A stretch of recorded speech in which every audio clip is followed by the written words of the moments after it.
Chers amis, bonjour. Nous voici revenus d'Israël, riches d'une expérience humaine chaleureuse et enrichissante.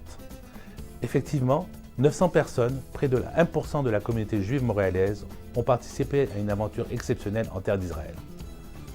Une cérémonie au Kotel en présence du rabbin Shmuel Rabinovitz et de Nathan Sharansky, où nous avons pu côtoyer la ferveur de centaines de fidèles pour les prières du vendredi soir.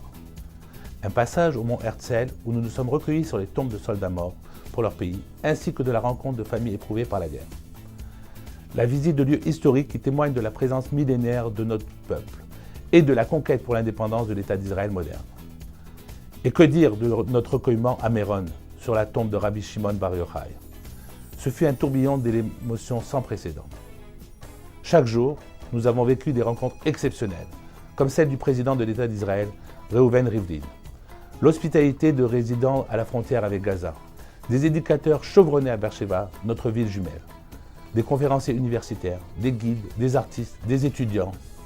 Bref, une foule d'Israéliens engagés qui reflètent la vitalité d'Israël. Et que dire des moments où nous avons dansé, chanté, pleuré de joie et d'émotion entre anciens et nouveaux amis. Nous avons ainsi porté notre voix, en terre d'Israël, à la célébration collective du centenaire de la fédération CGA, la force motrice de la communauté juive à Montréal.